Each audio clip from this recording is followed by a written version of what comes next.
This is the moment I've been waiting for. Hello, everyone!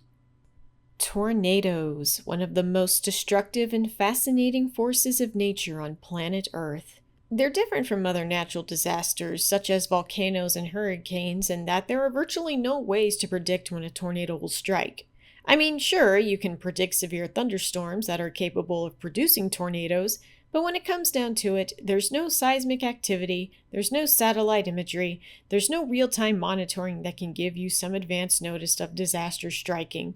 A tornado can occur quickly, day or night, without warning, and can devastate a landscape permanently. It's for these reasons that tornadoes scare me more than almost any other natural disaster. The day is March 28, 2000, in Arlington, Texas. I was 9.5, and I lived in a neighborhood off of an intersection called Matlock and Barden Road. I am walking home from elementary school since my house was just around the corner. I remember it being a very bright and sunny day, not a cloud in the sky. I remember I was very excited to go home because I didn't have homework and I could play Donkey Kong Country 2 until dinner time. As I'm playing the Mining Melancholy level, I'm looking out of my window and I remember seeing a very dark cloud peeking behind my next door neighbor's roof. I distinctly remember remarking that the cloud looked very black, not dark gray, but black, and I knew it was going to be a thunderstorm that night. Even at that age, if there was a bad storm, I would run into my parents' bed because I was scared. But I made a promise to myself that I wouldn't this time. This time I was going to be brave and stay in my own bed. The weather starts getting bad early into the evening, and my parents are making dinner. We were going to have fajitas, so my parents were using the grill outside, I guess hoping that it wouldn't take too long to cook. As the storm starts to pick up, probably about 5:30 or so, my brother decides to take his twin mattress off of his bed. Naturally, this starts to set me on edge. As the wind picks up, my parents are taking the food from the outside and putting it indoors. I'm watching the Weather Channel in my room to see where the storm is. I'm freaking out, but my mom tells me it's near Six Flags. In my mind, I know Six Flags isn't far. Soon my brother moves the mattress into the middle bathroom, and that's when I realize it's about to get real. Soon the cable goes out, so we can't watch the weather in our bedrooms. So we're only getting signal with our satellite dish, which I know will falter soon. And sure enough, it does. Then the power goes out. We only hear the sheets of rain hitting our roof and see flashes of lightning that are coming more and more frequently. We are standing in our dining room, looking out the window, not very close to it, into our backyard. I don't remember hearing any sirens. Krista just came back in. She must have something new. Krista? I have a report of major damage in Arlington at Matlock and Barden Road.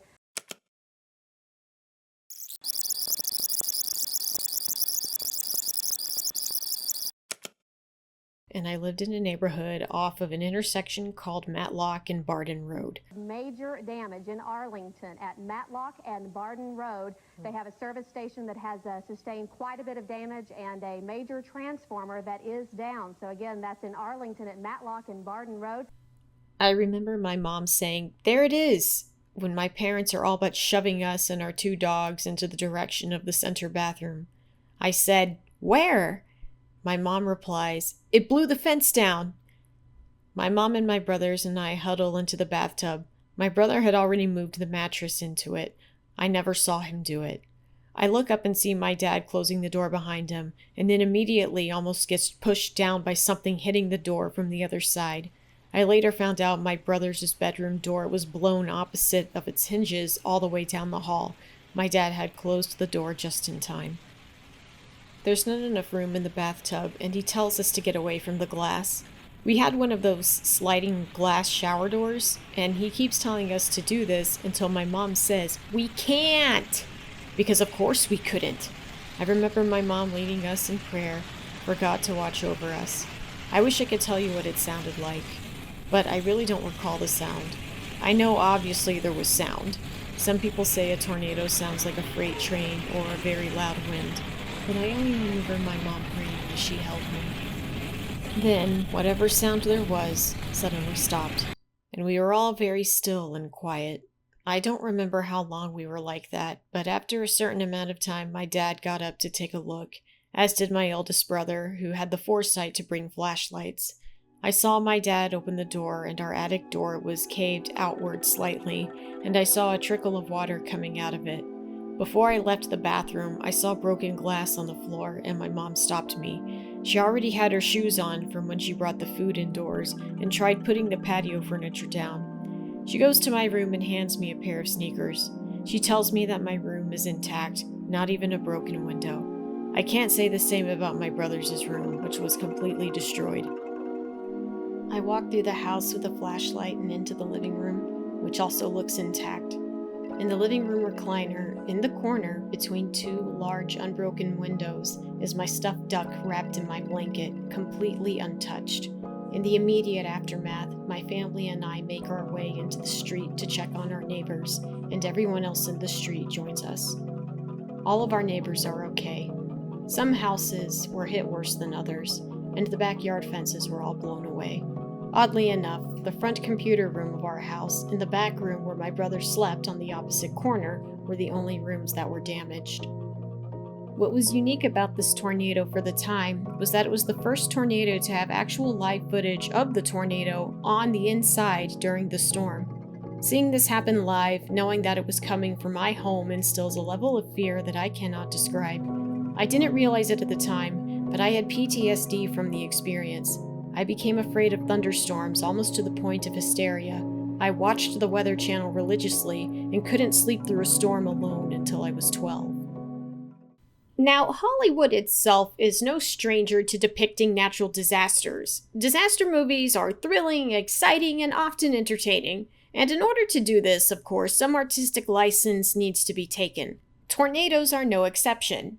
There have been a number of tornado-based disaster films made in the medium's history, the most famous, of course, being Twister from 1996. Swaggle Studios made a video ranking every tornado movie, which was a pretty good watch. He has no idea who I am, but it is a well-done video. Anyway, aside from the film depictions, often there are some television shows that center around such natural disasters. A personal favorite of mine is My Name is Earl. And of course, we have King of the Hills, Texas City Twister from Season 2, airing September 28, 1997, exactly 1 year before the fall of Raccoon City. But let's not kid ourselves, you're here because you want me to talk about the episode where Hank does his most memorable act: shoplifting. I'm kidding. He paid for it. The episode starts with a great cold opening that not only establishes what the general tone of Hank's attitude is... Morning, hon. Morning, Uncle Hank. I called you hon and I'm naked. But you also get a great scene from Bobby. Ooh, laundry, hot out of the dryer.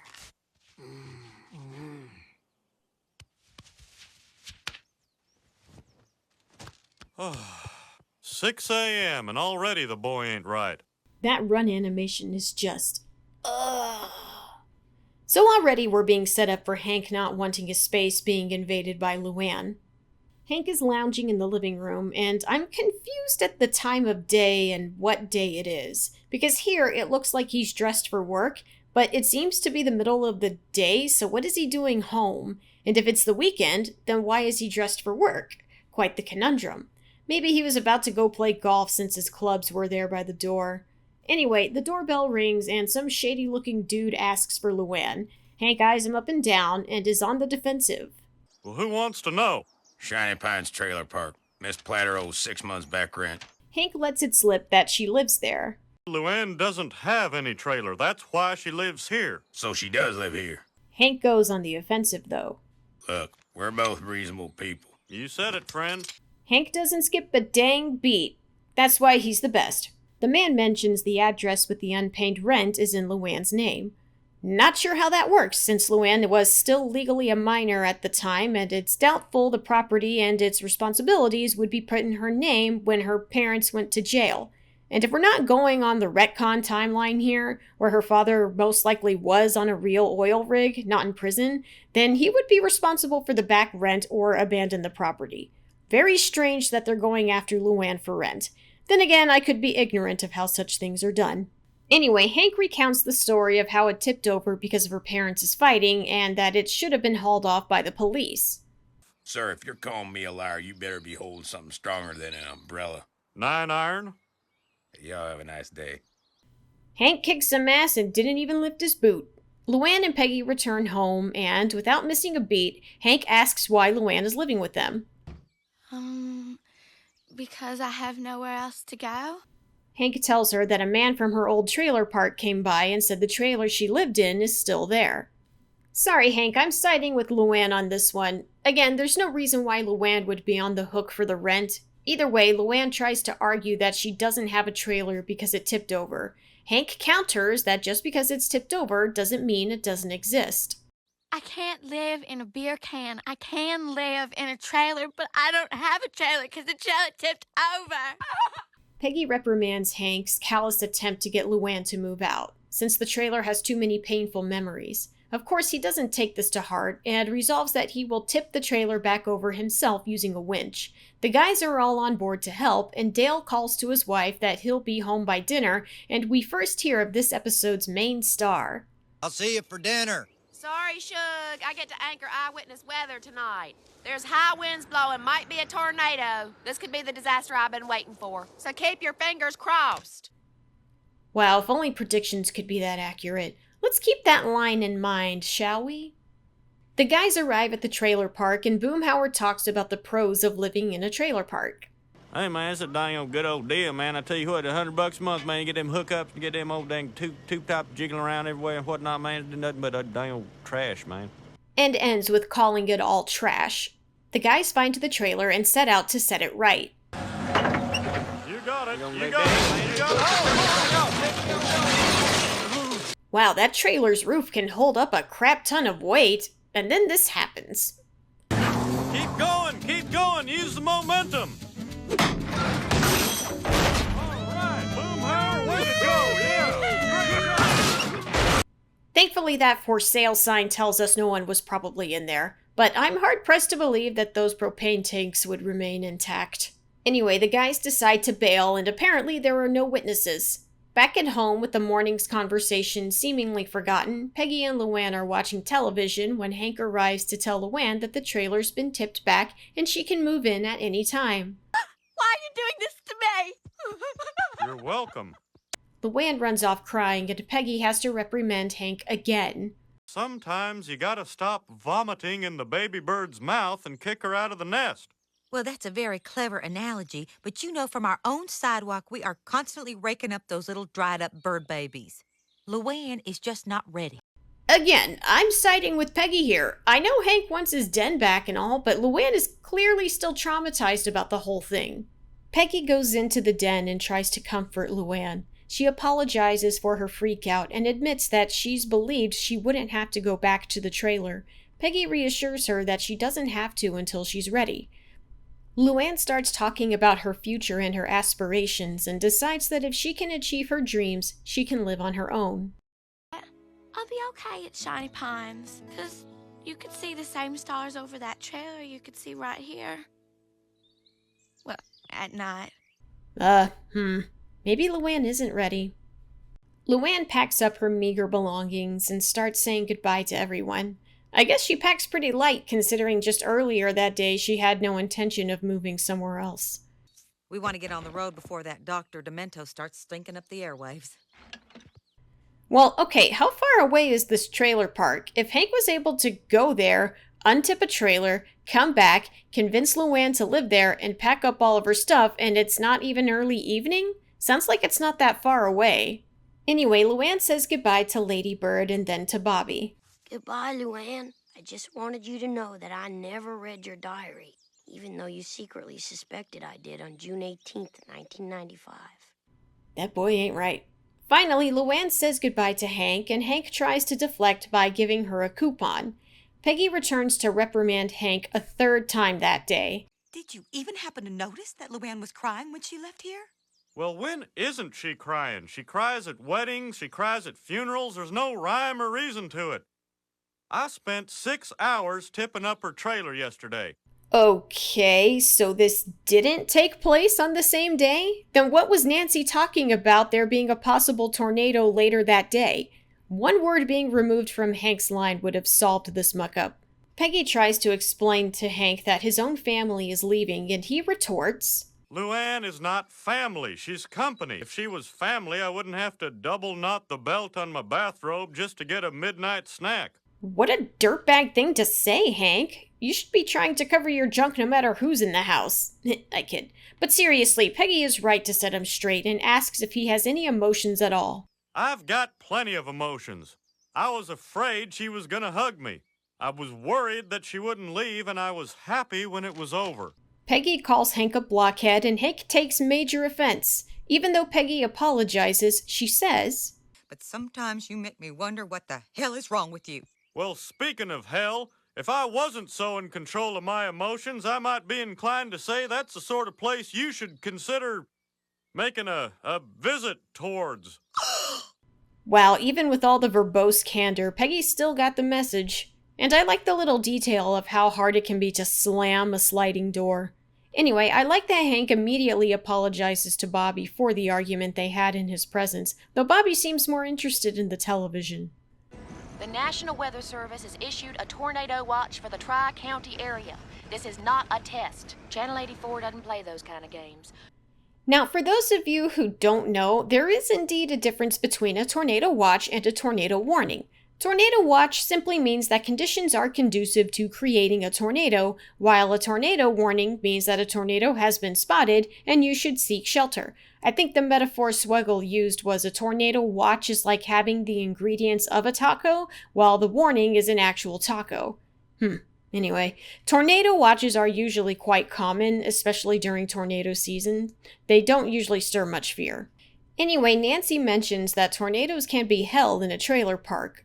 Which, yeah, they can be held just about anywhere. And Bobby remarks, "Hey, isn't that funny, Dad? 'Cause I mean, you sort of told Mom to go to hell, right? And then they say on TV that in a twister, a trailer park is hell. And that's where Mom's going." "Yeah, Bobby, that's totally funny that your mom's going straight towards a vulnerable place during a possible tornado." And of course, in the next scene, we see that a tornado has indeed touched down. So that would definitely constitute a tornado warning. Again, not really sure about the timing of these scenes, but I'm still in the belief that the trailer park isn't that far from the Hills house. So if the tornado has already touched down, then I'm sure the weather in the neighborhood wouldn't be this calm. But whatever. You and I'll just drive to the trailer park, pick up Peggy and Luanne, and return without incident. Okay, that's a terrible idea, Hank. One of the last places you want to be in a tornado is in your vehicle. I really think you should give Peggy more credit in that she would have the wherewithal to seek shelter as well. In fact, if that nadir is so close, Bobby and Hank should be seeking shelter as well. But of course, Hank is the master of preparation. Now, just in case I'm incapacitated for some reason, do you know how to start a man's heart with a downed power line? No. Well, there's really no wrong way to do it. Not touching that, I'm not a medical expert. Anyway, Bill comes along and talks about how his county needs him. For what exactly, I don't know. There doesn't seem to be any tornadic damage yet. But Hank and the guys taunt him anyway. Your bat cave's open there, Bill. I don't mind you guys making fun of me on a daily basis, but when I have this uniform on, I'd appreciate a little respect. I'm sorry, you're right. Of all the Army barbers I know, you're the bravest. Set your moose on stun there, Bill. And this will come back later. Dale mentions his plan of getting footage of the tornado, hopefully of a flying cow, to sell for money. Boomhauer makes a joke of exploding cows, and Dale mentions this. This tornado's already classified at level 2 on the Fujisaki scale.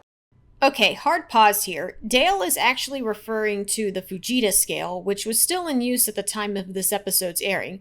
The scale is given to tornadoes based on the damage that it causes and an estimation of wind speed. So there's no way the tornado has been classified yet, but given this line of dialogue, the tornado has indeed been spotted in the area, so I don't know why these boobs aren't taking shelter. Anyway, the Fujita scale was replaced by the enhanced Fujita scale in 2007, where ratings are based solely off of the effects of the 3-second gusts on any given damage indicator, whatever that means. A storm that strong will send an egg through a barn door. 2 barn doors if one of them's open. What would a level 3 do, Mr. Gribble? Level 3 will send an egg through a brick wall. Tornado chasers call it Humpty's Revenge. And Bobby knows what he must do. For science! And a quick cut to Nancy confirms that the city has confirmed a tornado touchdown in Arlen County. I guess this was before they decided to name the county Heimlich. And I guess Peggy and Luanne weren't listening to the radio for updates, nor do they hear the sirens. Just for the record, sirens tend to go off when a tornado has been spotted. Okay guys, quick note here. On March 3rd, 2025 at 5 a.m., I was woken up by sirens during a thunderstorm and threw my family into the bathtub, only to find out that they were only going off because of the severity of the storm, not a tornado, and I was exhausted the rest of the day. Boo! So Luanne and Peggy arrive at the trailer and we get a glimpse into what her home life was really like.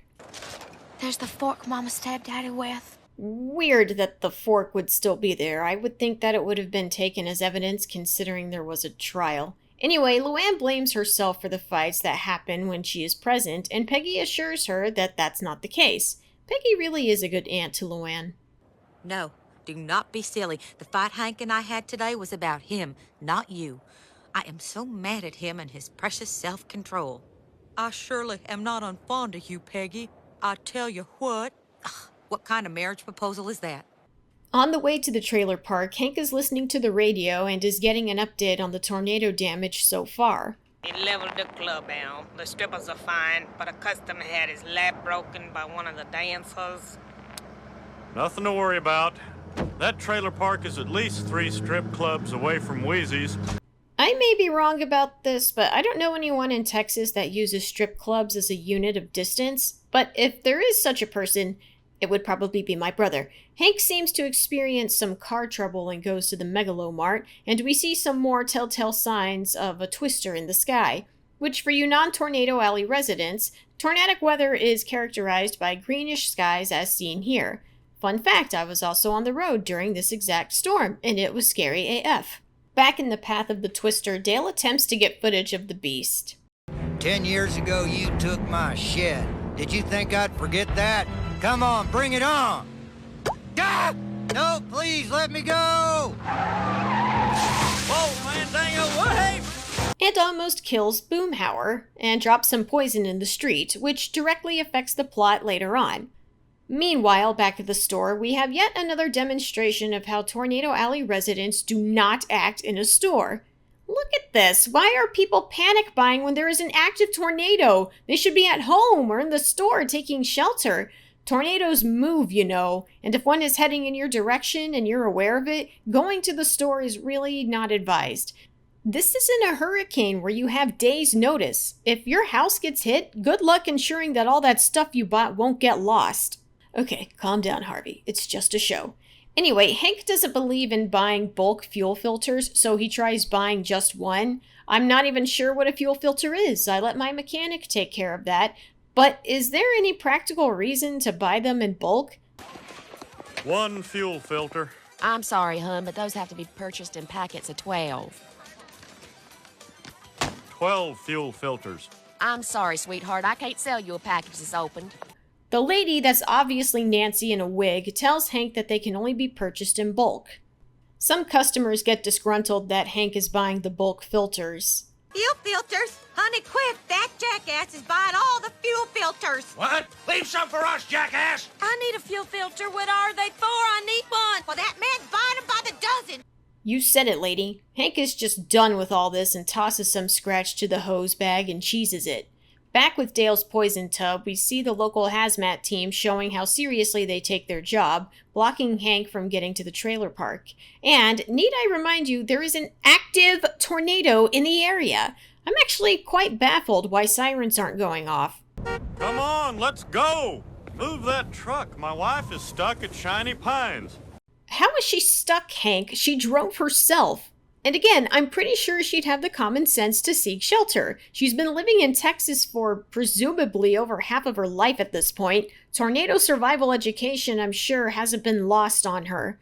The army person Hank yells at calls Bill over, who brings up the insults he was given earlier in the day. He sure had a lot of time to get there, along with the hazmat team. That trailer park gets closer and further away every minute. No, I'm sorry. I must have a bad case of barber's ear. I can't hear a word you say until you dress me as Sergeant Doughtrees. Bill, please. I can't hear you. Hank, just tell him Peggy's in trouble. He would have sprung into action. What did I do to deserve this? I didn't mean to curse my wife to hell.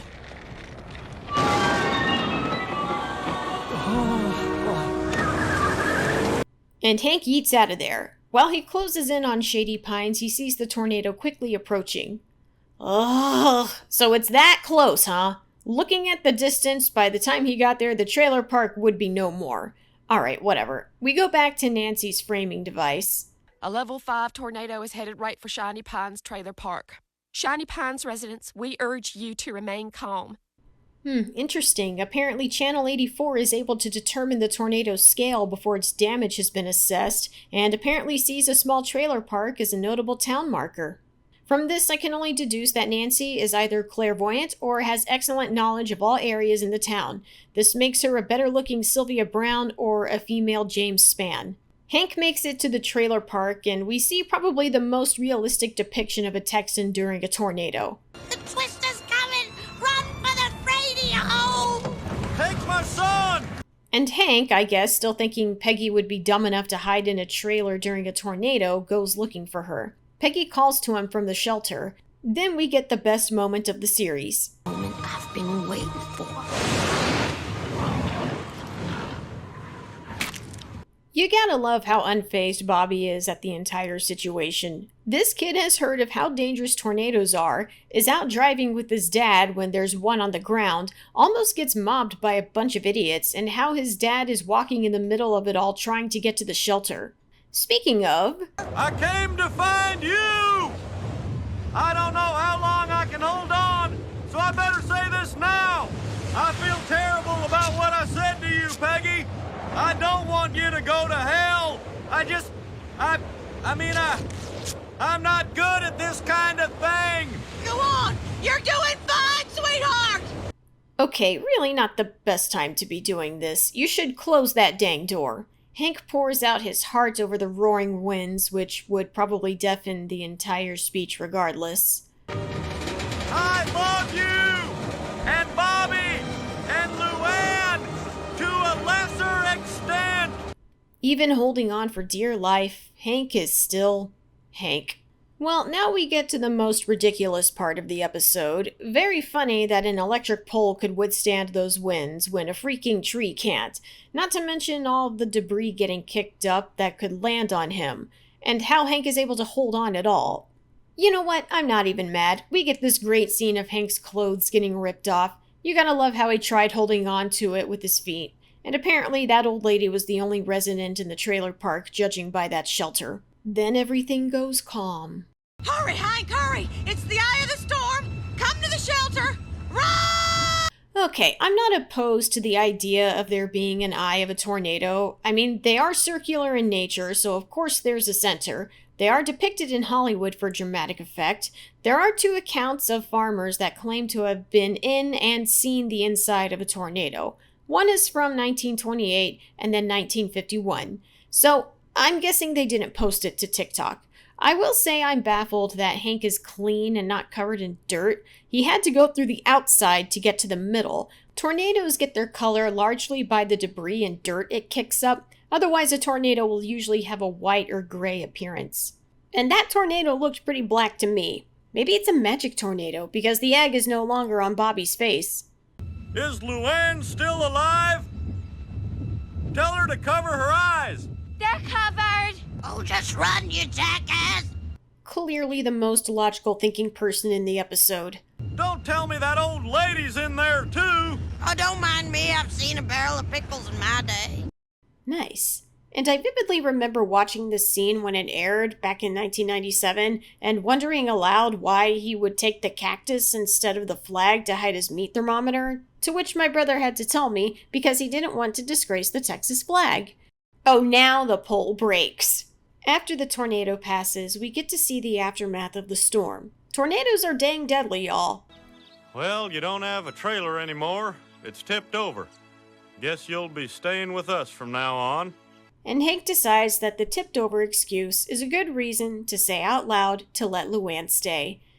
You have to be dang cold to force Luanne to live in a decimated trailer park, Hank. But we know he was just saving face. You know what I'll never forget? Was when Uncle Hank was naked. This little bit shows that Luanne is now being introduced into the intimate family dynamic that certain things are not to be mentioned. Not his underwear. The family all get in the truck to get home.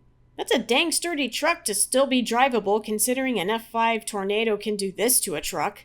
And Hank's underwear flies in the wind like the Texas flag previously seen. The end.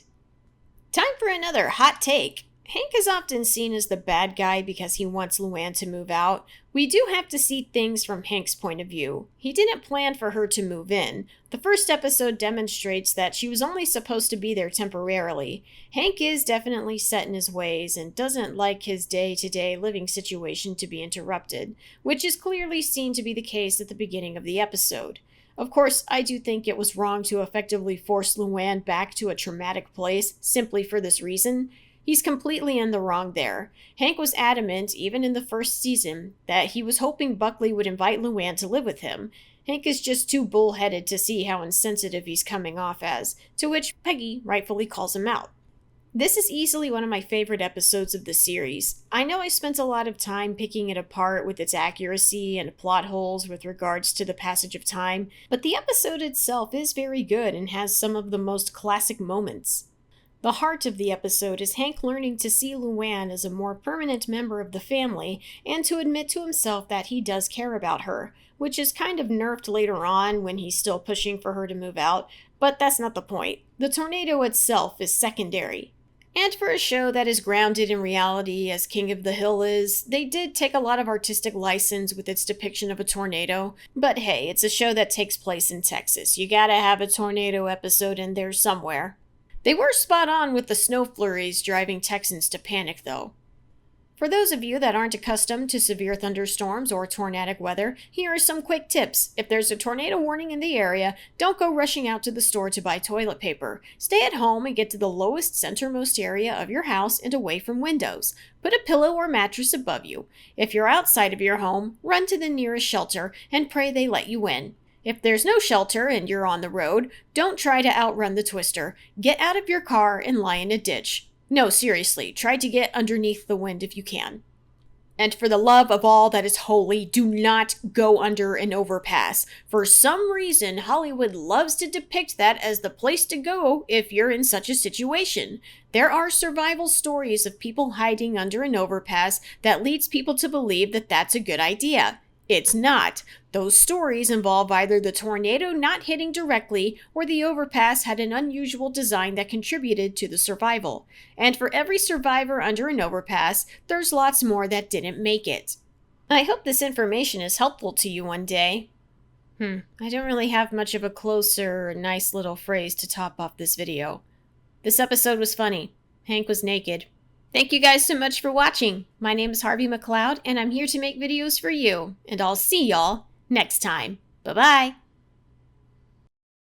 This is the moment I've been waiting for.